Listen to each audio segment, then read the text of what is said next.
জান্নাতের ভিতরে উলামায়ে কেরামের নেতৃত্ব চলবে, সাধারণ জান্নাতের এর জবাব দিতে পারবে না। কোনটা বাকি রইল? এটা জবাব দিতে গেলে আব্দুল কাদের জিলানী লাগবে, এর জবাব দিতে গেলে মঈনুদ্দিন চিশতি লাগবে, শাহজালাল লাগবে, উলামায়ে কেরাম লাগবে। কারণ এর চাইতে বড় নিয়ামত আর কিছু হতে পারে না, সেটা হলো মহান আল্লাহ রাব্বুল আলামিনের দিদার। এই জন্য আব্দুল কাদের জিলানী রাহমাতুল্লাহ আলাইহি বলতেন, জান্নাত ও দুজখ সে রব কিয়া করো, আরজু হাই কে मैं तुझे দেখা করো। আল্লাহ জান্নাত জাহান্নাম দিয়ে আমি কি করব? আমার আকাঙ্ক্ষা হলো তোমাকে একটা নজর দেখা। এই জন্য হাদিস শরীফের মধ্যে দেখ, কিয়ামতের কঠিন ময়দানে আল্লাহ রাব্বুল আলামিন এক দলকে বলবেন জান্নাতে চলে যাও। ফেরেশতারা এসে বলবেন স্যার চলেন জান্নাতে। স্যার তখন স্যার স্যার জান্নাতে আসেন। তখন ওই আল্লাহ ওয়ালারা জবাব দিবে, না আমি জান্নাতে যাব না। জান্নাত কি? জান্নাতে যাবেন না? না। ফেরেশতারা টানবে জান্নাতে নেওয়ার জন্য, কিন্তু ওনারা জান্নাতে যাবেন না। ওরা কারা? মুহাদ্দিসিনে কেরাম এর ব্যাখ্যায় উল্লেখ করেছেন দুই দল। এক দল হইল যারা নাকি কিয়ামতের কঠিন ময়দানে জান্নাতে যেতে চাবে না। এর একটা দল হইল ওই আল্লাহওয়ালা, যারা দুনিয়াতে ইবাদত বন্দি করেছে জান্নাত পাওয়ার জন্য নয়, আল্লাহ পাওয়ার জন্য। একটু জোরে কোন কি পাওয়ার জন্য? জান্নাত দুজখ সে রব কিয়া করো, আরজু হাই কে मैं तुझे দেখা করো। জান্নাত জাহান্নামের দরকার নাই, আল্লাহ এগুলা বুঝি না। তোমার আকাঙ্ক্ষা আমার ভিতরে, তোমার যদি ইচ্ছা হয় গো জাহান্নামে দিয়ে দিও, কিন্তু এমন জায়গায় দিও যেখানে তাকলে তুমি মওলারে একটা নজর দেখা যায়। তোমাকে যদি আমি দেখতে পাই জাহান্নামে, তাহলেও আমার কোনো আপত্তি। এটা আমরা বোঝা কঠিন, জোরে কোন ঠিক না? এক ছেলে আর এক মেয়ের সাথে খুব মহব্বত, ভালোবাসা, প্রেম। আমরা দেশে যারা প্রেম কয়, তো বড় লোকের ছেলে গরিবের মেয়ের সাথে প্রেম করে ফেলছে। বাবা এখানে বিয়ে করাতে রাজি না, বরং আরো ঘোষণা দিছে এখানে যদি বিয়ে করাইতে হয় প্রয়োজনে ত্যায্যপুত্র করা হবে, সম্পত্তি থেকে বঞ্চিত করা হবে। মেয়ে তখন বলল যে এক কাজ করো, আমাকে ভুলে যাও, কারণ তুমি আমাকে ভালোবাসতে গিয়ে ক্ষতিগ্রস্ত হও, এটা আমি চাই না, এটা ভালোবাসার দাবি না। দোকান পাট ব্যবসা বাণিজ্য সবকিছু সম্পত্তি থেকে তুমি বঞ্চিত হয়ে যাবে, আমাকে ভুলে যাও। তখন ছেলেটা আবার সিটি দিয়ে জানাইলো, তোমাকে যদি পাই ওই কাভাসিয়ার জঙ্গলের ভিতরে থাকলেও কোনো আপত্তি নাই।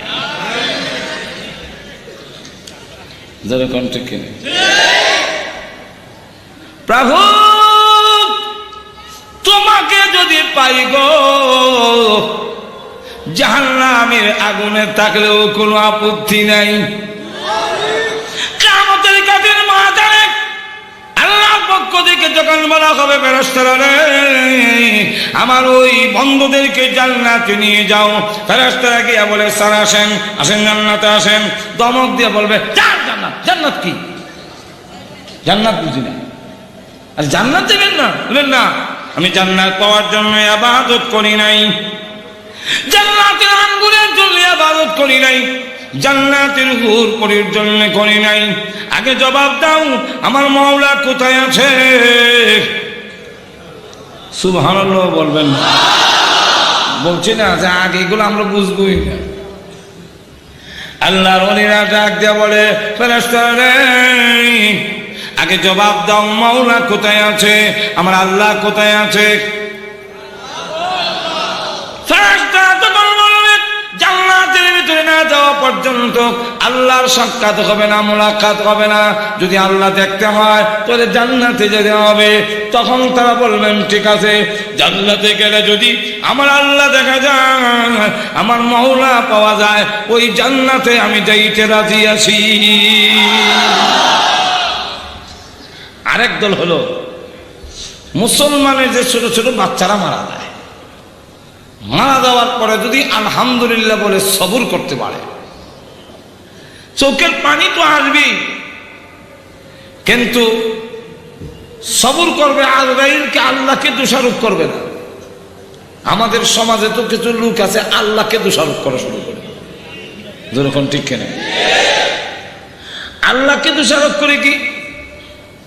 এটা হইল মুসলমানের বাচ্চাগুলো যে মারা যায়, অনেকে কিন্তু দোষারোপ করে, ও আল্লাহ ও মুখে যে 7টা ছেলে, একটা ছেলেও নিছ না, সারা আসমানে আমার একসান কেমনে নীল হলো, আমার বুঝি নরম পাইছ। নাউযুবিল্লাহ মিন যালিক। সবর যদি করতে পারে আলহামদুলিল্লাহ বলে, সঙ্গে সঙ্গে আল্লাহ জিজ্ঞাসা করেন, ও ফেরেশতারা আমার বান্দা কি বলেছে? আলহামদুলিল্লাহ। যেই মাত্র আলহামদুলিল্লাহ বলছে, আপনার শুধু বাচ্চা যে মারা গেছিল, কিয়ামতের মাঠে আল্লাহ তখন বলবে, ছোট ছোট বাচ্চারা যাও জান্নাতে, বিনা হিসাবে জান্নাত। মুসলমান বাচ্চাদের কোনো হিসাব পত্র নাই, নাবালিগ বাচ্চারা বিনা হিসাবে জান্নাত। ফেরেশতারা গিয়া বলেন জান্নাতে আও, দমক দিয়া বলবে জান্নাত কিসে? যাও, আমি যাবো না। জান্নাতও যাবেন না, না। আল্লাহ বলবেন যা জান্নাতে, না দেখাম না। সুবহানাল্লাহ বলবেন না। আল্লাহর সাথে আমাদের ব্রাহ্মণবাড়ির ভাষা এটা লেখায় গাওরা, আমরা কি কোন জানি না। কোন কোন বাচ্চা দেখবেন কিছু গাওরা, তাকে যদি মনে করেন আজকে হ্যাঁ খুব মাছ ছাড়া খায় না, মাছ দিতে পারেন না, বললেন ঠিক আছে রে বাবা আনতে পারি না, আজকে খেয়ে নে, আজকাল না খাইতাম না, যেরকম ঠিক কিনে। এমন কিছু গাওরা আছে না, আল্লাহর সাথে গাওরামি শুরু করবে। বুখারী সহিহ হাদিস। তখন বাচ্চা আল্লাহ ডাক দিয়ে বলবেন, এটা আমি বাংলা মানে এটা তর্জমা করছি গাওরা। আল্লাহ ডাক দিয়ে বলবেন, হে আল্লাহর সাথে ঝগড়াকারী সন্তান, কিসের জন্য যাস না বল? বলে আমার আব্বাকে আম্মাকে জান্নাতে না দিলে আমি জান্নাতে যাব না। আল্লাহ রাব্বুল আলামিন তখন ডাক দিয়ে বলবে, বাচ্চারা রে, তোদের দরখাস্ত মঞ্জুর করে এই মুহূর্তে তোমার মা বাপ সহ জান্নাতে যাওয়ার পারমিশন দিলাম, যাও জান্নাতে। যাই হোক, জান্নাতের ভিতরে আল্লাহ বলবেন কোনটা বাকি রয়েছে? আল্লাহ ওলামায়ে কেরামের হুজুর কর না। তখন হুজুররা বলবেন, আল্লাহ জান্নাতি আঙ্গুর তো পাইছি, হুরপুরি বউ তো পাইছি, এগুলো তো দুনিয়াতেও ছিল, তোমারটা উন্নত মানের, এটা একটু নিচে, যেরকম ঠিক কিনে। তোমার বালাখানা স্বর্ণ ইয়াকুত জবরদস্ত পাথরের দ্বারা তৈরি, রূপার দ্বারা তৈরি, আমরা ইট সিমেন্টের তো দালান কোটা, টাইলস মাইস একবারে খারাপ না। এগুলোর জন্য তো ইবাদত করি নাই, ইবাদত করছিলাম তোমার জন্য। আঙ্গুর আর হুর পরি আর আপেল দিয়ে আমরা বুঝ দিয়ে দিছ, তুমি কো সুবহানাল্লাহ বলবেন না? ভাইরা আমার লক্ষ্য করে দেখুন, জান্নাতের ভিতরে ওলামায়ে কেরাম যখন বলবে তোমার দিদার নসিব হয় নাই, ও প্রভু তোমার দেখা দাও, তোমাকে দেখলাম না তো কিসের জান্নাত? আল্লাহ রাব্বুল আলামিন তখন বলবেন, দরখাস্ত আমি আল্লাহ মঞ্জুর করে নিলাম। পরিচয় করাই দিতে হয় কোরআন শরীফ কাকে বলে। কোরআন শরীফ কার নাম? কোরআন শরীফের আবিধানিক অর্থ কি এবং শরীয়তের পরিভাষায় কোরআন কাকে বলে? যে কোরআন শরীফ হলো মহান আল্লাহ পাকের পক্ষ থেকে 23 বৎসরে জিবরাইলের মাধ্যমে রসুলের কাছে যা নাজিল করা হয়েছে, যার মধ্যে যাররা পরিমাণ কোনো সন্দেহ নাই, তার নামই হলো কোরআন শরীফ। এই কোরআন শরীফ কেন আসলো তাও আল্লাহ পাক এক আয়াতে বলে দিয়েছেন, যালিকাল কিতাব লা রাইবা ফীহি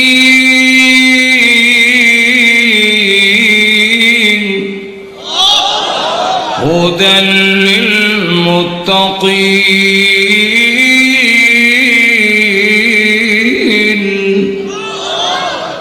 যালিকাল কিতাব, এই কিতাব বলতে কোন কিতাব? মুফাসসিরিনে কেরামরা বিশেষ করে তাফসীরে জালালাইনে উল্লেখ করা হয়েছে আল্লাযী ইয়াকরাউহু মুহাম্মদ সাল্লাল্লাহু আলাইহি ওয়াসাল্লাম। মুহাম্মদ সাল্লাল্লাহু আলাইহি ওয়াসাল্লাম যেই কিতাব তেলাওয়াত করেন সেই কিতাব। তাহলে এই কিতাবের নাম কোরআন শরীফ। তার সিফত কি? তার সিফত হইল লা রাইবা ফীহি। যারা আরবি সম্পর্কে জানেন ওনারা তো বুঝেনি, আমরা সর্বসাধারণরা বুঝতে একটু কষ্ট।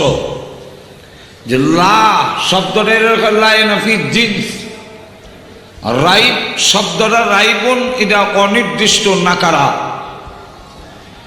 লাইনাফি জিন্সের পরে যদি অনির্দিষ্ট নাকারা শব্দ আসে তখন এর অর্থ হয় কোনো প্রকারের সন্দেহ। লা রাইবা ফীহি, যার অর্থ হলো যে সন্দেহ বলতে কোনো প্রকারের সন্দেহের অবকাশ এই কিতাবের মধ্যে নাই। 2 নম্বর তার সিফত কি? হুদাল লিল মুত্তাকিন।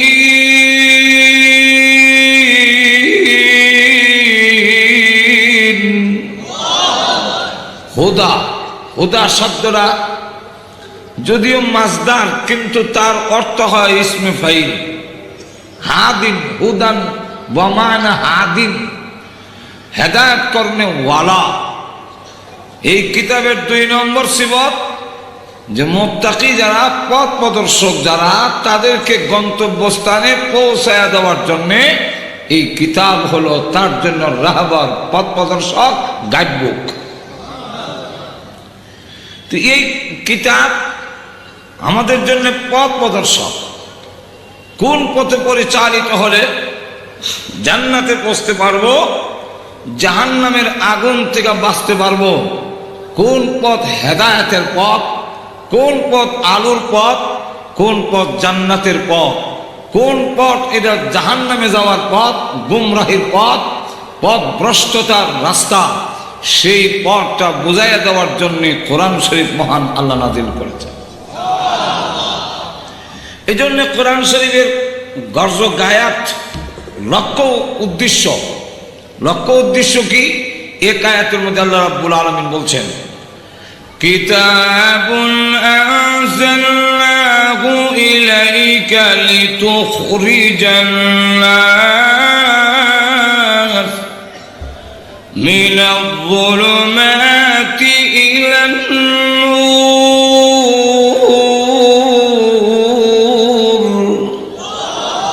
আল্লাহ রাব্বুল আলামিন বলেন, কিতাবুন আনজালনাহু ইলাইকা, হে মুহাম্মদ সাল্লাল্লাহু আলাইহি ওয়াসাল্লাম, আপনার কাছে যে কিতাব নাজিল করেছি, এই কিতাব কেন নাজিল করলাম? লিতুখরিজান নাসা, যাতে করে মানুষকে বের করে আনে কোথা থেকে? মিনাজ যুলুমাতি ইলান নূর, গোমরাহির পথ থেকে, পথ ভ্রষ্টতার থেকে আলোর পথে আনার জন্যে, হেদায়েতের পথে আনার জন্যে, বেহেশতের পথে আনার জন্যে, সিরাতে মুস্তাকিমের পথে নিয়ে আসার জন্যে আমি আল্লাহ কোরআন নাজিল করলাম। আমাদের অনেকে প্রশ্ন করেন, তো কোরআন শরীফ আপনাদের মাদ্রাসা এবং কোরআন শরীফে বোমা কেমনে বানাবে, এটা শিক্ষা দিয়েছেন কি? প্লেন বানাবার জিনিস আবিষ্কার করার প্রশিক্ষণ আপনাদের কোরআন শরীফে নাই? বলে কোরআন শরীফ বোমা বানাবার জন্যে, কোরআন শরীফ ওই বিমান বানাবার জন্যে, রকেট আবিষ্কার করার জন্যে, কম্পিউটার আর ফ্রিজ তৈরি করার জন্য আল্লাহ কোরআন শরীফের জ্ঞান দেন নাই। এটার বিষয় নয়। এর কারণ ওহীর জ্ঞান হলো মানুষকে আল্লাহ রাব্বুল আলামিন যে আকল দিয়েছেন, যে মেধা দিয়েছেন, বুদ্ধি দিয়েছেন, এটার ক্ষমতা যেখানে শেষ, কোরআনের জ্ঞান সেখান থেকে শুরু। তাহলে বোমা বানানি এটা ব্রেনের কাজ, এটা কোরআনের কাজ না। রকেট বানানি এটা ব্রেনের কাজ, এটা কোরআনের কাজ না। কিভাবে? এটা বোঝার জন্য আল্লাহ আলাদা জ্ঞান দিচ্ছেন। আমরা দেশের লাঙ্গল আছে না হাল চাষ করার জন্যে? আচ্ছা, গাজীপুর জেলার ভিতরে কি কোথাও আছে যে লাঙ্গল বানাবার কারিগরি শিক্ষা প্রতিষ্ঠান? লাঙ্গল কি আপনাদের দেশের ইঞ্জিনিয়ার কোন কলেজে পড়ায় বানাইছেন নাকি মানুষের জ্ঞান দিয়ে বানাইছে? জীবনে কোনোদিন স্কুলে পড়ে নাই, কিন্তু একটা কাঠের টুকরা কেটে এইভাবে বাঁকা করে তার মাঝখান দিয়ে আরেকটা ঢুকাইয়া এখানে লোহার পাত লাগাইলে এরপরে জোয়ারের সাথে ফিট করে দিলে এটা দিয়ে মাটির চাষাবাদ হবে, উর্বর হবে। এটা তো কোরআন শিক্ষা দেয় নাই, এটা মানুষকে আকল আর মেধা শিক্ষা দিয়েছে। সুতরাং মানুষের জ্ঞান যেখানে শেষ, কোরআন সেখান থেকে শুরু। তাই ইলমে ওহী হইল জ্ঞানের পরেরটা, যেখানে মানুষের জ্ঞানে ধরে না সেখান থেকে শুরু। বেহেশতের পথ জ্ঞান দিয়ে খুঁজে বের করা যায় না। একটু জোরে কর। এর জন্য কোরআনের দরকার। তাই আপনারা যদি বলেন যে আমরা কি বলছি নাকি যে আমাদের পথ দেখান, কোরআন শরীফ আল্লাহ পাঠিয়ে দিলেন, মানে হ্যাঁ, আমাদের দরখাস্তের বিনিময়ে মহান আল্লাহ কোরআন দিয়েছেন। দরখাস্ত কোথায় করলাম বলে এর আগের সূরা সূরাতুল ফাতিহা, সেখানে কি আপনারা বলেন নাই আল্লাহর কাছে যখন বলছিলেন আলহামদুলিল্লাহি রাব্বিল আলামিন, আলহামদুলিল্লাহি রাব্বিল আলামিন বান্দা যখন উচ্চারণ করে, হাদিসে কুদসি দুই হাদিস আছে। এক হাদিস হইল আল্লাহ তখন তাৎক্ষণিকভাবে জবাব দেন হামিদানি আব্দি। আরেক হাদিসে কুদসির মধ্যে আসছে যখন বান্দা বলে আলহামদু, সঙ্গে সঙ্গে আল্লাহ পাক জবাব দেন কালাল্লাহু আযজা ওয়া জাল্লা লিমানিল হামদ, কার প্রশংসা? তখন বান্দা জবাব দেয় লিল্লাহ, আল্লাহর জন্য। কার জন্য? আল্লাহ নিজেই প্রশ্ন করেন মানিল্লাহ, আল্লাহকে? তখন বান্দা জবাব দেয় রব্বিল আলামিন, সারা জাহানের পালনেওয়ালা যেই আল্লাহ, সেই আল্লাহর প্রশংসা করছে। কালাল্লাহু আযজা ওয়া জাল্লা, মানে রব্বুল আলামিন। রব্বুল আলামিন কে? মান রব্বুল আলামিন? তখন বান্দা জবাব দেয় আর রহমান, তিনি পরম করুণাময়। তখন আল্লাহ জিজ্ঞাসা করেন মানির রহমান? তখন বান্দা কয় আর রহিম, তিনি পরম দয়ালু। বান্দা যখন বলে, আল্লাহ তখন জিজ্ঞাসা করেন মানির রহিম? বান্দা তখন দেয় মালিক ইয়াউমিদ্দিন, তিনি কিয়ামত দিবসের মালিক, বিচার দিবসের মালিক। আল্লাহ তখন জবাব দেয় আনা মালিক ইয়াউমিদ্দিন, কিয়ামত দিবসের মালিক আমি আল্লাহ, তোর সামনে হাজির। সঙ্গে সঙ্গে বান্দা তখন তার কথা পাল্টায় নেয়, কারণ এই পর্যন্ত গিয়ে আল্লাহর মারিফত হাসিল হয়ে যায় বান্দার। একটু জোরে কম। তাহলে এখান থেকে বোঝা যায় মারিফত যাকে বলা হয়, এটা যদি হাসিল করতে হয় নামাজ পড়তে হবে, সূরা ফাতিহা পড়তে হবে। নামাজ বাদ দিয়ে, সূরা ফাতিহা বাদ দিয়ে মারিফত হাসিল হয় না। এগুলা বাদ দিয়ে যা হাসিল হয় এটার নাম মারিফত নয়, মরবার পথ। মারিফত যাকে বলা হয়, এটা হাসিল হইতে গেলে সূরা ফাতিহা লাগবে। একটু জোরে কম। বান্দা এতক্ষণ পর্যন্ত আল্লাহর প্রশংসা করার পরে আল্লাহ তখন পরিচয় দেয় আনা আনা আনা আনা মালিক ইয়াউমিদ্দিন, আমি কিয়ামত দিবসের মালিক। এই পর্যন্ত গিয়ে সূরা ফাতিহার ধরন, কথা বলার ধরন ছিল একরকম, এরপর থেকে কিন্তু ধরন পাল্টায় বেড়েছে। এতক্ষণ পর্যন্ত বলেছে সমস্ত প্রশংসা ওই আল্লাহ, যিনি তামাম জগতের পালনেওয়ালা, যিনি হলেন সারা জাহানের পালনেওয়ালা, যিনি পরম করুণাময়, যিনি হলেন পরম দয়ালু, যিনি কিয়ামত দিবসের মালিক, যিনি, তিনি, তুমি, এই সমস্ত সর্বনাম সে। আমরা যে বলি সে, তিনি, যিনি, তুমি, হ্যাঁ, এই সমস্ত সর্বনাম বলা হয়, অর্থাৎ নামের পরিবর্তে যেটা বসে এটাকে বাংলা ভাষায় বলা হয় সর্বনাম। কি নাম? আপনাদের কঠিন লাগতেছে নাকি? সহজ করব, একটু একটু একটু সুযোগ দেন না, অসুবিধা হইতেছে আপনাদের? নামের পরিবর্তে যেটা বসে এটা আমাদের বাংলা ভাষায় বলে সর্বনাম।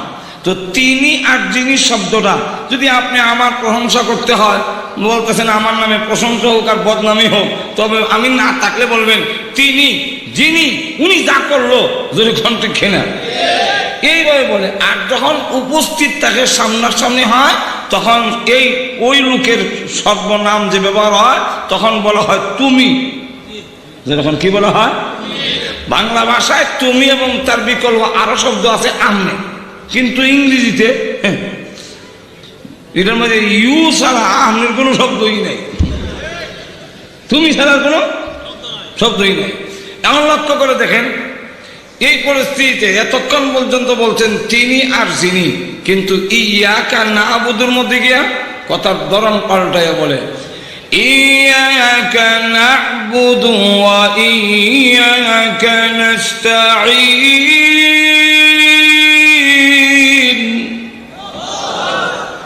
এর অর্থ কি? একমাত্র আমি আপনারই ইবাদত করিতেছি এবং করতে নিবেদন করছেন। ঘুমায় গেছেন আল্লাহ, কিছু বলবেন? আপনারা কিছু বললেন, ইবাদত করতেছি এবং করতে। এই জন্যই আমি আপনার কাছ থেকে কিছু শব্দ আনতে চাই। করতেছি এবং করব এরকম নয়, এখানে অর্থ হলো একমাত্র তোমার ইবাদত করতেছি এবং করতে থাকবো, মাঝখানে কোনো ভাগ নাই। আর একটু জোরে বলেন, আমি আপনার ইবাদত করতেছি এবং করতে থাকবো। এটা উর্দুতে কইলে বলতে হয় হাম তেরি হি ইবাদত করতে হ্যাঁ और করতে रहेंगे। ইবাদত করতেছি এবং করতে থাকবো, মাঝখানে কোনো ভাগ। তাহলে এখন কি বলতেছে? একমাত্র তোমারই। এখন কিন্তু তিনি আর যিনি নাই, তুমি দেশে বসে যেরকম ঠিক না। তাহলে সামনাসামনি যখন আল্লাহর হয়ে গেল, এতে বোঝা যায় আল্লাহর পরিচয় বান্দাও পেয়ে গেছে, আল্লাহ তার মারিফত তার বান্দাকে দিয়ে ফেলেছেন।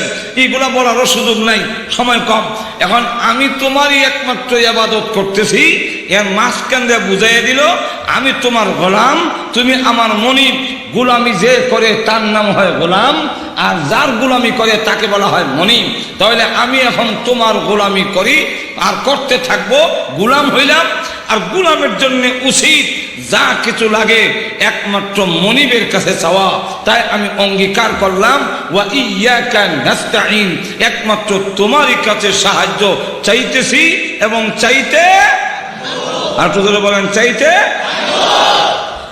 তাহলে নাম সূরা ফাতিহার মধ্যে এইগুলা কথা নামাজের মধ্যে বলতে হয়। এই কারণে মারিফতের নামে যারা ব্ল্যাকমেইল করতে চায়, মারিফতের নামে যারা ভণ্ডামি করতে চায়, এরা সূরা ফাতিহা এবং নামাজের ধারে কাছেও যাইতে চায় না। কারণ সেখানে গেলেই ওরা ধরা পড়বে হেজে ভণ্ড। আর তো জোরে কম। আপনি বলতেছেন কিন্তু ওয়া ইয়াকা নাস্তাঈন, একমাত্র তোমারই কাছে চাইতেছি এবং চাইতে। আর তো জোরে বলেন চাইতে। সেখানে শাহজালালের কাছে চাওয়ার কোনো সুযোগ আছে? সেখানে কি মঈনুদ্দিন চিশতির কাছে চাওয়ার আর কোনো সুযোগ ফাঁক রয়েছে? সেখানে কি খাজা বাবার কাছে চাওয়ার কোনো সুযোগ আছে? সেখানে কি মাইজ বান্ডেলের কাছে চাওয়ার আর কোনো সুযোগ আছে? সেখানে কি দেওয়ানবাগের কাছে চাওয়ার মতো আর কোনো সুযোগ আছে? সেখানে কি আট টুসির কাছে চাওয়ার মতো আর কোনো সুযোগ রয়েছে? সুতরাং প্রকৃত মুমিন যারা, তারা কখনো আল্লাহ ছাড়া পৃথিবীর কারো কাছে চাইতে জানে না। এখন আসুন, আল্লাহ তখন জিজ্ঞাসা করেন আমি যখন মনিব, তুই যখন আমার গোলাম, আমার কাছে চাবি, এটাই হলো নিয়ম। এবার বল তোর কি দরকার? মা তাস্তাঈনু, মা তাস্তাঈন, কি সাহায্য তোরে করব? বান্দা তখন সঙ্গে সঙ্গে বলে ইহদিনাস সিরাতাল মুস্তাকিম।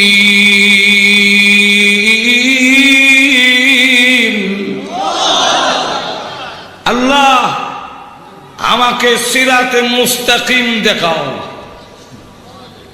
আর জোরে কোন না, সিরাতে মুস্তাকিম মানে সহজ সরল পথ। এই পথ তো এটা সুজাই মমি সিং যেটা গেছে। সিরাত শব্দের অর্থ পথ নয়, সিরাত শব্দের অর্থ এই স্বাভাবিক রাস্তা নয়, এটাকে আরবিতে বলা হয় তারিক। আরব দেশে গিয়ে জিজ্ঞাসা করেন সিরাত বলে কিনা, ওরা সিরাত বলে না, বলে তারিক। বুঝলেন?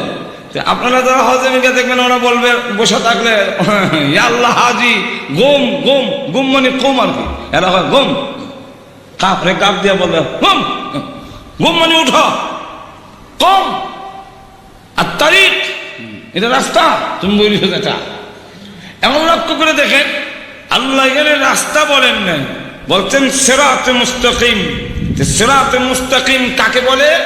এই জন্যে আল্লামা ইদ্রিস কান্দলবী রহমাতুল্লাহ আলাইহি যে তাফসীরের কিতাব লিখেছেন তার নাম দিয়েছেন মারিফুল কোরআন। মারিফুল কোরআন কিতাব, তাফসীরের কিতাব এক নামে দুই কিতাব, কিন্তু লেখক দুইজন।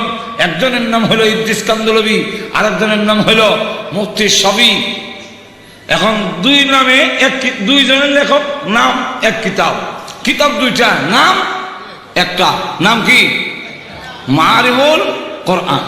তো আল্লামা ইদ্রিস কান্দলবী রাহমাতুল্লাহ আলাইহি বলেন সিরাতে মুস্তাকিম হওয়ার জন্য 5টা কোয়ালিটি লাগবে।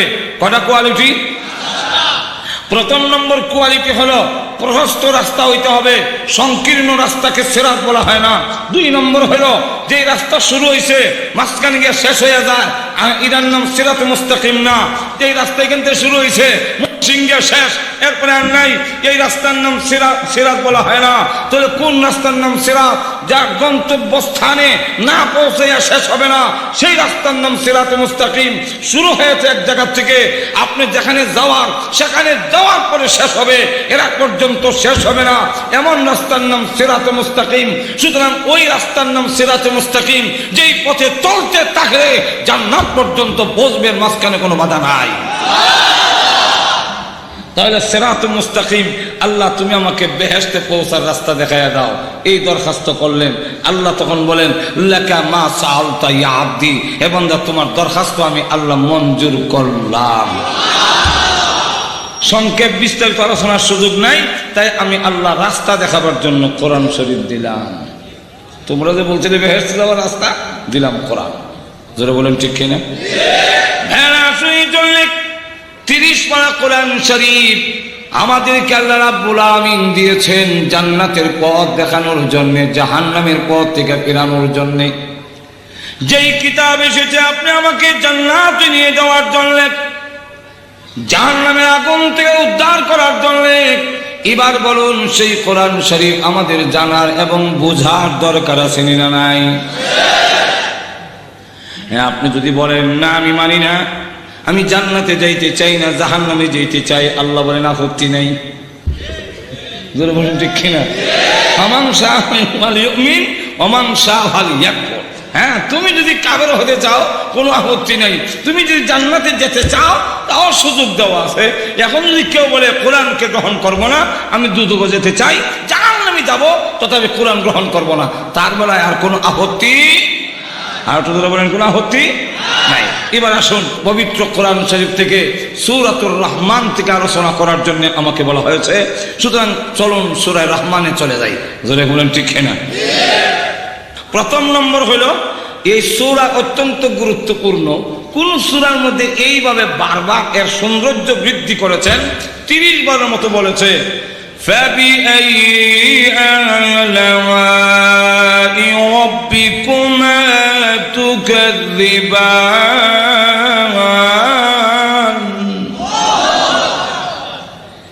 এই বারবার বলে তার সৌন্দর্য আরো বৃদ্ধি করেছে। এই জন্য রাসূল বলেন প্রত্যেকটা বস্তুরই একটা সুন্দর থাকে, যেরকম ঠিক না? কোরআন শরীফের সুন্দর হলো সূরাতুর রহমান।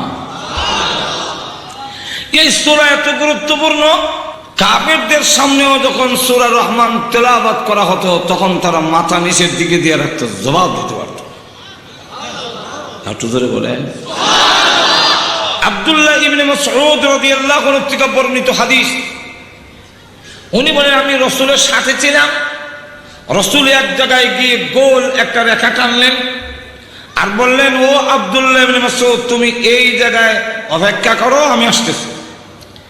এই বলে রসুল সামনের দিকে চলে গেলেন।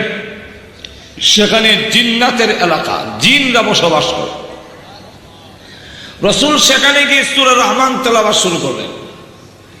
আব্দুল্লাহ ইবনে মাসউদ রাদিয়াল্লাহু আনহু বলেন, আমি নবীজির আওয়াজ শুনতেছি, তেলাওয়াত যে করতেছেন সেই আওয়াজ শোনা যায় এতটুকু দূরে। রসুল যখনই পড়েন, فَبِأَيِّ آلَاءِ رَبِّكُمَا تُكَذِّبَانِ,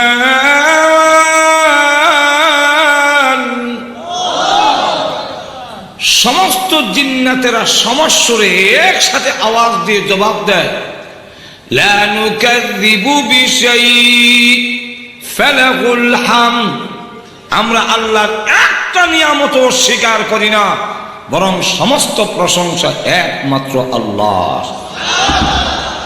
কার? এই সূরা এত গুরুত্বপূর্ণ যে স্বয়ং আল্লাহ রাব্বুল আলামিন যেদিন জান্নাতীদেরকে কোরআন তেলাওয়াত করে শোনাবেন, এদিন সূরাতুর রহমান শোনাবেন। আল্লামা ফকি আবুল সামারকান্দি রাহমাতুল্লাহ আলাইহি তানবীহুল গাফিলে আনছেন। আল্লামা আবুল হাসান সাহেব রওজাতুস সালিহিন নামক কিতাবের মধ্যে আনছেন, জান্নাতের ভিতরে মহান আল্লাহ রাব্বুল আলামিন জান্নাতীদেরকে যখন জিজ্ঞাসা করবেন, ও জান্নাতীরা, আমার পক্ষ থেকে যা দেওয়ার জন্য অঙ্গীকার করেছিলাম তা কি তোমরা পেয়েছো? কোরআন শরীফে যা বলেছিলাম তোমাদেরকে জান্নাতে দেওয়া হবে তা কি তোমরা পেয়েছো?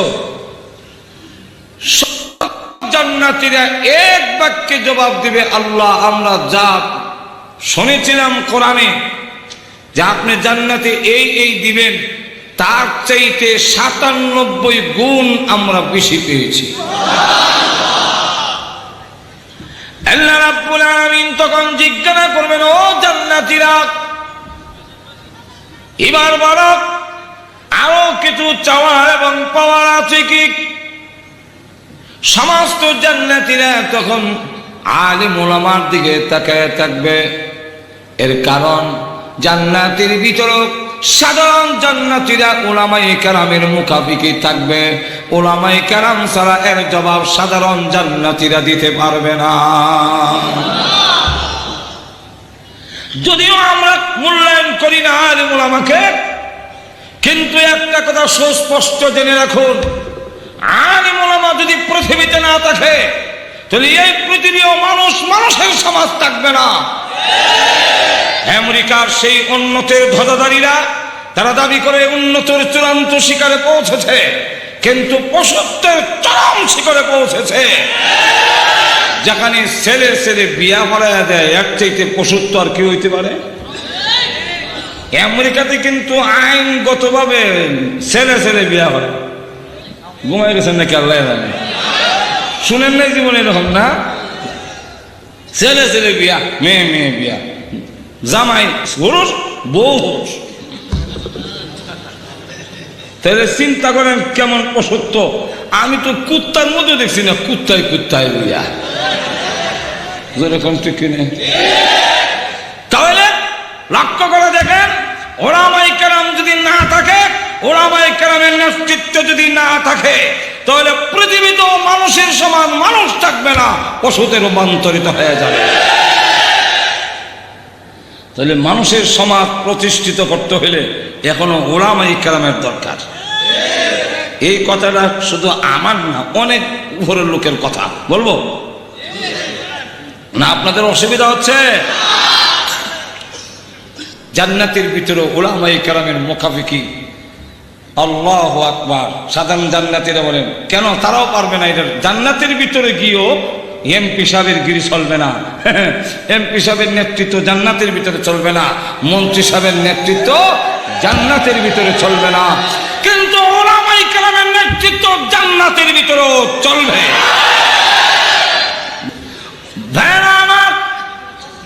লক্ষ্য করে দেখুন, জান্নাতের ভিতরে উলামায়ে কেরামের নেতৃত্ব চলবে, সাধারণ জান্নাতের এর জবাব দিতে পারবে না। কোনটা বাকি রইল? এটা জবাব দিতে গেলে আব্দুল কাদের জিলানী লাগবে, এর জবাব দিতে গেলে মঈনুদ্দিন চিশতি লাগবে, শাহজালাল লাগবে, উলামায়ে কেরাম লাগবে। কারণ এর চাইতে বড় নিয়ামত আর কিছু হতে পারে না। সেটা হলো মহান আল্লাহ রাব্বুল আলামিনের দিদার। এই জন্য আব্দুল কাদের জিলানী রাহমাতুল্লাহ আলাইহি বলতেন, জান্নাত ও দুজখ সে রব কিয়া করো, আরজু হাই কে मैं तुझे দেখা করো। আল্লাহ জান্নাত জাহান্নাম দিয়ে আমি কি করব? আমার আকাঙ্ক্ষা হলো তোমাকে একটা নজর দেখা। এই জন্য হাদিস শরীফের মধ্যে দেখ, কিয়ামতের কঠিন ময়দানে আল্লাহ রাব্বুল আলামিন এক দলকে বলবেন জান্নাতে চলে যাও। ফেরেশতারা এসে বলবেন স্যার চলেন জান্নাতে। স্যার তখন স্যার জান্নাতে আসেন। তখন ওই আল্লাহ ওয়ালারা জবাব দিবে, না আমি জান্নাতে যাব না। জান্নাত কি? জান্নাতে দেবেন না? না। ফেরেশতারা টানবে জান্নাতে নেওয়ার জন্য, কিন্তু ওনারা জান্নাতে যাবেন না। ওরা কারা? মুহাদ্দিসিনে কেরাম এর ব্যাখ্যায় উল্লেখ করেছেন দুই দল। এক দল হইল যারা নাকি কিয়ামতের কঠিন ময়দানে জান্নাতে যেতে চাবে না। এর একটা দল হইল ওই আল্লাহওয়ালা, যারা দুনিয়াতে ইবাদত বন্দি করেছে জান্নাত পাওয়ার জন্য নয়, আল্লাহ পাওয়ার জন্য। একটু জোরে কোন, কি পাওয়ার জন্যে? জান্নাত দুজখ সে রব কিয়া করো, আরজু হাই কে मैं तुझे দেখা করো। জান্নাত জাহান্নামের দরকার নাই, আল্লাহ এগুলা বুঝি না। তোমার আকাঙ্ক্ষা আমার ভিতরে, তোমার যদি ইচ্ছা হয় গো জাহান্নামে দিয়ে দিও, কিন্তু এমন জায়গায় দিও যেখানে তাকলে তুমি মওলারে একটা নজর দেখা যায়। তোমাকে যদি আমি দেখতে পাই জাহান্নামে, তাহলেও আমার কোনো আপত্তি। এটা আমরা বোঝা কঠিন, জোরে কোন ঠিক না? এক ছেলে আর এক মেয়ের সাথে খুব মহব্বত, ভালোবাসা, প্রেম। আমরা দেশে যারা প্রেম কয়, তো বড় লোকের ছেলে গরিবের মেয়ের সাথে প্রেম করে ফেলছে। বাবা এখানে বিয়ে করাতে রাজি না, বরং আরো ঘোষণা দিছে এখানে যদি বিয়ে করাইতে হয় প্রয়োজনে ত্যায্যপুত্র করা হবে, সম্পত্তি থেকে বঞ্চিত করা হবে। মেয়ে তখন বলল যে এক কাজ করো, আমাকে ভুলে যাও, কারণ তুমি আমাকে ভালোবাসতে গিয়ে ক্ষতিগ্রস্ত হও, এটা আমি চাই না, এটা ভালোবাসার দাবি না। দোকানপাট, ব্যবসা বাণিজ্য সবকিছু সম্পত্তি থেকে তুমি বঞ্চিত হয়ে যাবে, আমাকে ভুলে যাও। তখন ছেলেটা আবার সিটি দিয়ে জানাইল, তোমাকে যদি পাই ওই কাভাসিয়ার জঙ্গলের ভিতরে থাকলেও কোনো আপত্তি নাই।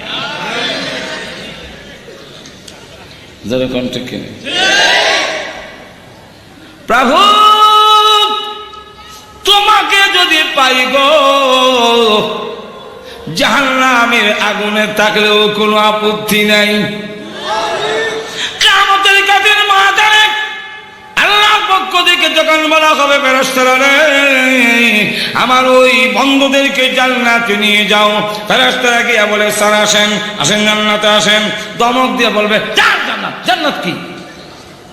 জান্নাত বুঝি না।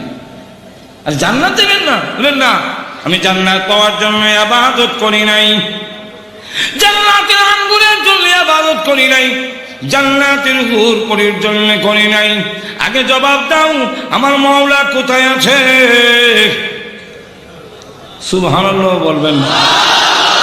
বলছি না যে আগে এগুলো আমরা বুঝবই না। আল্লাহর ওলিরা ডাক দিয়ে বলে ফেরেশতারা রে আগে জবাব দাও মাওলা কোথায় আছে, আমার আল্লাহ কোথায় আছে? ফেরেশতারা তখন বলবে জান্নাতের ভিতরে না, না যাওয়া পর্যন্ত আল্লাহর সাক্ষাৎ হবে না, মুলাকাত হবে না। যদি আল্লাহ দেখতে হয় তাহলে জান্নাতে যেতে হবে। তখন তারা বলবেন ঠিক আছে, জান্নাতে গেলে যদি আমার আল্লাহ দেখা যায়, আমার মওলা পাওয়া যায়, ওই জান্নাতে আমি যাইতে রাজি আছি। আরেক দল হলো মুসলমানের যে ছোট ছোট বাচ্চারা মারা যায়, মারা যাওয়ার পরে যদি আলহামদুলিল্লাহ বলে সবুর করতে পারে, চোখের পানি তো আসবেই, কিন্তু সবুর করবে, আজরাইলকে আল্লাহকে দোষারোপ করবে না। আমাদের সমাজে তো কিছু লোক আছে আল্লাহকে দোষারোপ করা শুরু করে, যেরকম ঠিক কেনা আল্লাহকে দোষারোপ করে কি, এটা হইল মুসলমানের বাচ্চাগুলো যে মারা যায়, অনেকে কিন্তু দোষারোপ করে, ও আল্লাহ ও মুখের যে 7টা ছেলে, একটা ছেলেও নিছ না, সারা আসমানে আমার একসান কেমনে নীল আমার বুঝি নরম পাইছ। নাউযুবিল্লাহি মিন যালিক। সবর যদি করতে পারে আলহামদুলিল্লাহ বলে, সঙ্গে সঙ্গে আল্লাহ জিজ্ঞাসা করেন, ও ফেরেশতারা আমার বান্দা কি বলেছে? আলহামদুলিল্লাহ। যেই মাত্র আলহামদুলিল্লাহ বলছে, আপনার ছোট বাচ্চা যে মারা গেছিল কিয়ামতের মাঠে, আল্লাহ তখন বলবে, ছোট ছোট বাচ্চারা যাও জান্নাতে, বিনা হিসাবে জান্নাত। মুসলমান বাচ্চাদের কোনো হিসাব পত্র নাই, নাবালিগ বাচ্চারা বিনা হিসাবে জান্নাত। ফেরেশতারা গিয়া বলেন জান্নাতে আও, দমক দিয়া বলবে জান্নাত কিসে, যাও আমি যাবো না।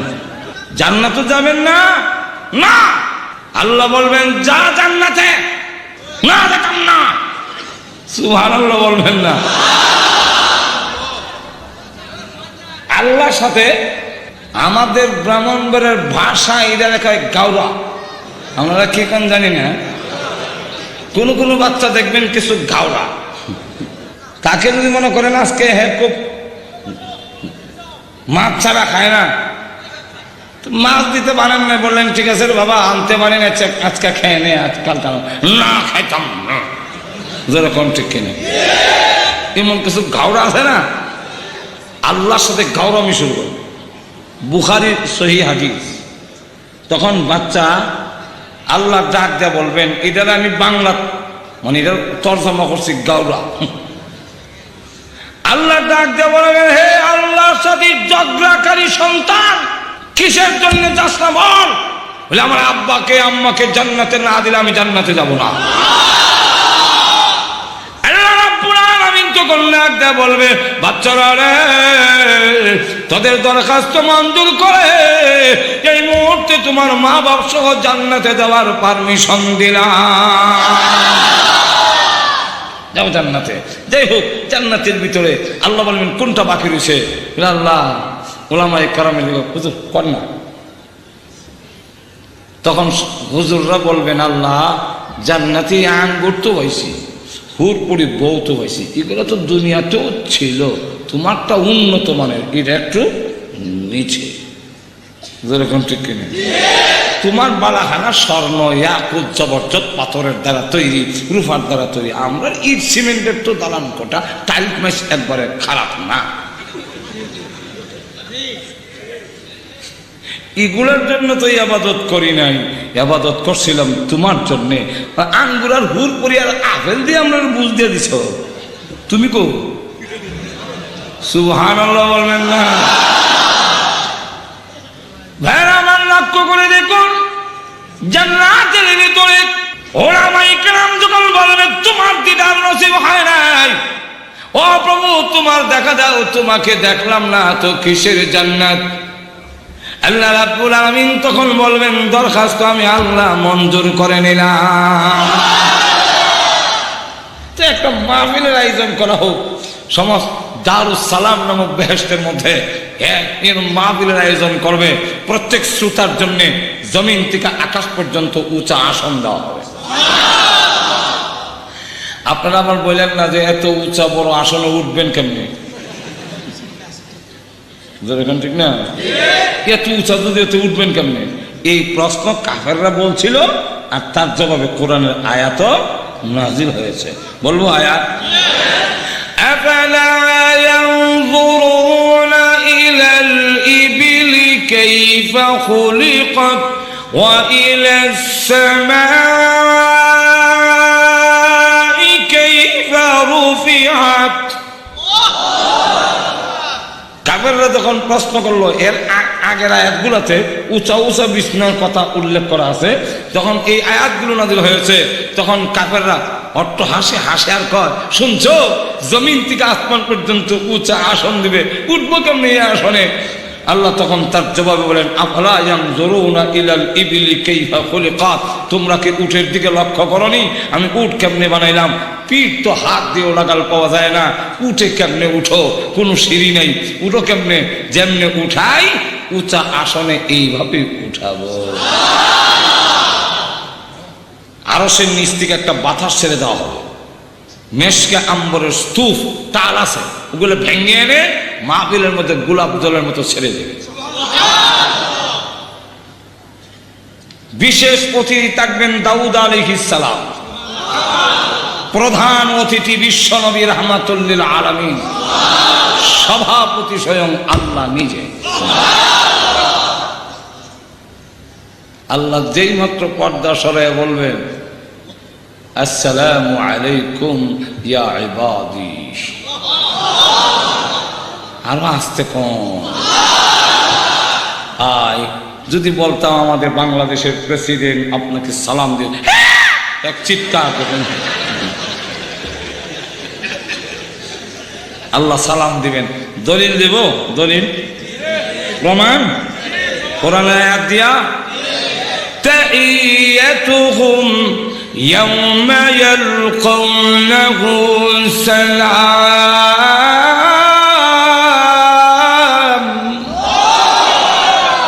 যেদিন তোমাদের সাথে আমার সাক্ষাৎ হবে ওই দিন আমি আসসালামু আলাইকুম বলবো, সালাম। এরা কোন দিন? মুহাসসিনে কেরামরা বলছেন তিন জায়গায় আল্লাহ সালাম দিবেন। এর মধ্যে এক জায়গা হলো জান্নাতে, যেদিন দেখা হবে ওই দিন সালাম দিয়া যখন সরায় দিবেন পর্দা, তখন যে কি মজা হবে এটা বুঝাবার কোনো ভাষা আমার নাই, বুঝবার মতো দিল আপনাদের জীবনে যে কোনোদিন কাঁচামরিচ খেয়েছে না, তারা যদি ওয়াজ করে বুঝান কাঁচামরিচ খুব ঝাল ও মজা নিবেদন করছে, হোয়াট ইজ দিস ইসলামী প্রযোজনা প্রতিষ্ঠান কাঁচামরিচ, হোয়াট ইজ দিস জোরে কোন ঠিক খেয়ে, তখন বলতে হবে তোমাকে ওয়াজ করে বোঝানো সম্ভব না, একটু হা করো, যে হা করছে। কাঁচামরিচটা মুখে দিয়ে এখন বলে কামড় দেবে বেঠা, তখন কামড় দিছে বলে কান পট্টি গরম হয়ে গেছে। আল্লাহর দিদার নসিব যেদিন হবে ওই দিন বুঝবেন দিদার কাকে বলে। মধুর কণ্ঠের তেলাওয়াত জীবনে কোনোদিন শুনেছ? আল্লাহর শুনবো দূরের কথা, কল্পনাও করছি না। এর চাইতে মধুর কণ্ঠের তেলাওয়াত শোনার ইচ্ছা আছে কি? আল্লাহর মজা আছে মানে? হ্যাঁ, হে বিশ্ব নবী আপনি একটু তেলাওয়াত করে শোনান। ইয়াসিন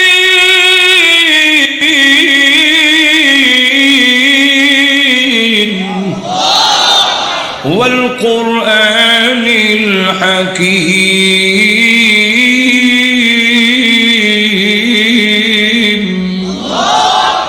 রাসূল যখন সূরা ইয়াসিন তেলাওয়াত করবেন, জান্নাতের শ্রোতারা তাকায় দেখে দাউদ আলাইহিস সালামের কণ্ঠস্বর থেকে আমাদের নবীর কণ্ঠস্বর আরো হাজার গুণ সুন্দর বিশেষ শোনা যায়।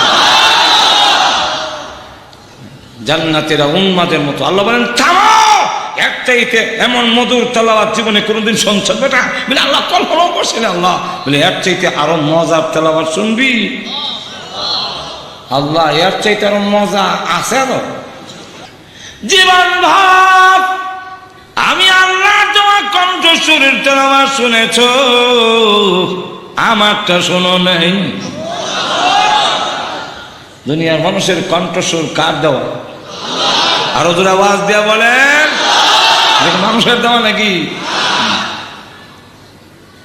জীবন ভাব কোরআন তেলাওয়াত শুনে পাগল পাড়া হয়েছ, কাজী আব্দুল বাসিত রাহমাতুল্লাহ আলাইহি তেলাওয়াত করলে ব্যান করে দেওয়া হলো একবার তার তেলাওয়াত 140 বোর্ড জারি করে দিয়েছে তার কণ্ঠের উপরে আওয়াজ দিবা না, কারণ কাজী আব্দুল বাসিত তেলাওয়াত করে যখন টান দিয়া কয়েক আয়াত একসাথে পড়ে ছেড়ে দেয়, যে যেখানে আছে সাদে থাকলে সেখান থেকে লাফ দিয়ে নিচে পড়ে যায়। মানুষের কণ্ঠে আল্লাহর কালাম শুনি যদি তোমাদের অন্তরে এমন ক্রিয়া হয়, কথাগুলো তো আমার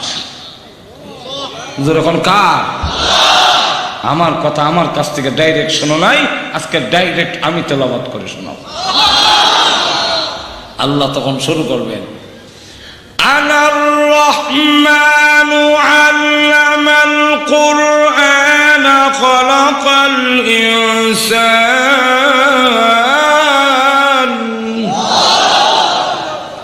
আমরা বলি আর রহমান পরম করুণাময়, পরম করুণা কই?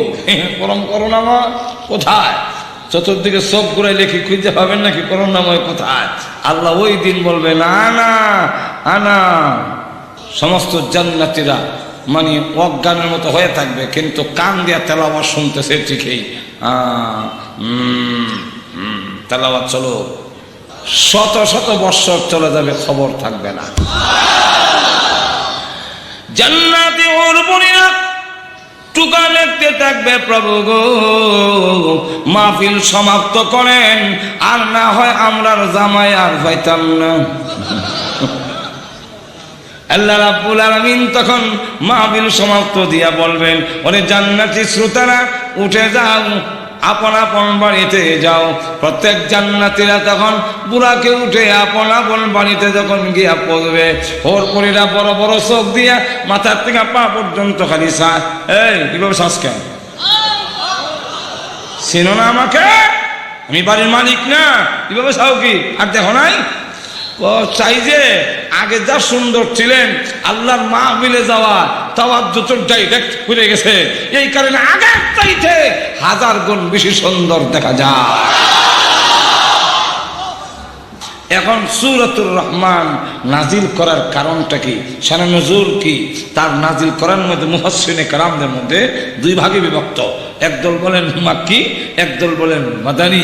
যারা বলেন এই আয়াত হইল মাক্কি, তারারও পক্ষে দলিল আছে আব্দুল্লাহ ইবনে মাসউদ রাদিয়াল্লাহু আনহু হাদিস দ্বারা বোঝা যায়, জিন্নাতের যে ঘটনা, এই ঘটনার দ্বারা বোঝা যায় এই আয়াত মক্কায় অবতীর্ণ হয়েছে, কিন্তু কোন কোন মুফাসসিরিনে কেরামরা বলেন মদিনায় অবতীর্ণ হয়েছে। এখন যারা বিভিন্ন মতামত আছে, কিন্তু বেশিরভাগ মতামত হইল যে এই সূরা মক্কায় অবতীর্ণ হয়েছে। যেমন লক্ষ্য করে দেখেন শানে নজুলের দিকে লক্ষ্য করলে বোঝা যায়, তার দুইটা শানে নজুল বর্ণনা দিয়েছেন। এর মধ্যে একটা শানে নজুল হইল যে রাসূল সাল্লাল্লাহু আলাইহি ওয়াসাল্লাম যখন কোরআন দিয়ে প্রচার শুরু করে দিলেন, আল্লাহ রাব্বুল আলামিন যখন বললেন, হে নবী, এই বারবার অসভ্য জাতিকে যদি আপনি পরিবর্তন করতে হয়, যারা শত শত বৎসরের ভিতরে, 1000 বৎসরের ভিতরে ইলমে ওহীর কোনো টাচ তাদের গায়ে লাগেনি, এই কারণে তাদের দিলের অবস্থা এরকম হয়েছে যে পশুর চাইতে আরো জঘন্যতম অবস্থা তাদের দিল। এই জাতিকে আপনি পরিবর্তন করতে হলে আমি আল্লাহ হাতিয়ার দিলাম আমার কোরআন, এই কোরআন তেলাওয়াত করুন, তাদের অবস্থার পরিবর্তন হবে। 1500 বছর আগে কোরআন বলেছিল পিটায়া পারা যাবে না। বলবো আয়াত, ফাযাক্কির ইন্নামা আনতা মুযাক্কির লাস্তা আলাইহিম বিমুসাইতির। আল্লাহ রাব্বুল আলামিন বলেন, নসিহত করুন, ওয়াজ করুন, আপনি ওয়াজ করনেওয়ালা, নসিহত করনেওয়ালা, আপনি উপদেশক, আপনি দারগানা, আপনি শাসক না। শাসক না কেন বললেন? শাসকরা পিটাইয়া মানুষ ভালো করতে পারে না। আল্লাহর কোরআন, এই জন্য রসুলকে বলেন আপনি কোরআন তেলাওয়াত করুন। রসুল শুরু করে দেন, কিচ্ছুই পিটায় না, মানে না, কিচ্ছুই কোনো, যেখানেই যায় সেখানে দাঁড়ায় আউযু বিল্লাহি মিনাশ শাইতানির রাজীম বিসমিল্লাহির রহমানির রহিম। কোরআন তেলাওয়াত যখন শুরু করছে, আর কোরআনের এমন, কোরআন তো পদ্যও না গদ্যও না, কিন্তু ছন্দ মিলানো, ধরে কোন ঠিক আর রহমান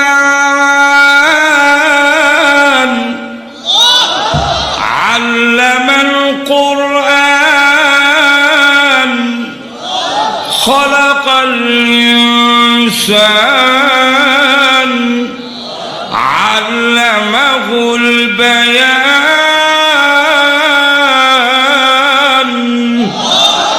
সবচেয়ে শেষে মিল আছে তো নাকি?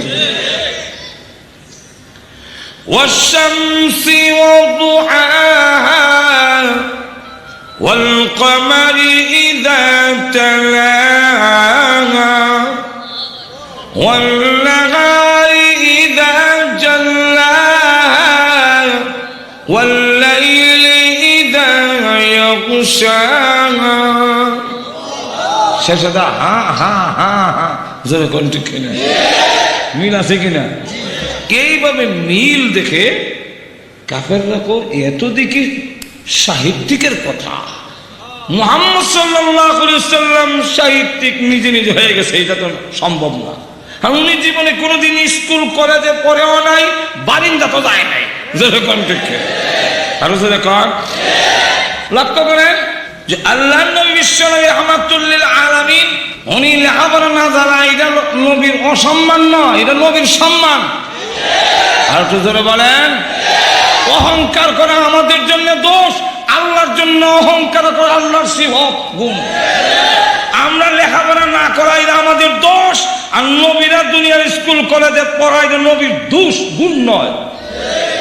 এই জন্য যত নবী দুনিয়াতে হয়েছেন, একজন নবীও দুনিয়ার কারো কাছে লেখাপড়া করেন নাই। কিন্তু দুনিয়ার জাগতিক জ্ঞান কইরা যেখানে শেষ, নবীর জ্ঞান সেখান থেকে শুরু। পার্থক্যটা বুঝছেন? আর উস্তাদের কাছে যদি পড়েন, তো যার কাছে পড়বেন ওনার সম্মান তো বেশি হয়ে যাবে। একটু জোরে করুন। ঈসা আলাইহিস সালামকে ওনার মা, যেহেতু আব্বা তো নাই, আব্বা সারাও দুনিয়াতে অলৌকিকভাবে তিনি আসছেন, তো মা এনে দিয়ে দিয়েছেন এক শিক্ষকের কাছে, আমার ছেলেটা একটু পড়াইয়া দেন। তো শিক্ষক কয়, বলো আলিফ। ঈসা আলাইহিস সালাম ছোট্ট বাচ্চা, তিনি বলেন আপনি আমাকে পড়াবেন? আপনি আমাকে পড়াবেন? বলে হ্যাঁ। একটু ইন্টারভিউ নিয়ে আপনি পড়াইতে পারবেন কিনা? কি ইন্টারভিউ? বলে আলিফ এটা খাড়া কেন? সব অক্ষর তো এমনি লম্বা, এটা খাড়া কেন সোজা? অন্য অন্য অক্ষরের নক্তা আছে, এটা নক্তা নাই কেন? এটা কি বুঝাইছেন হযরত?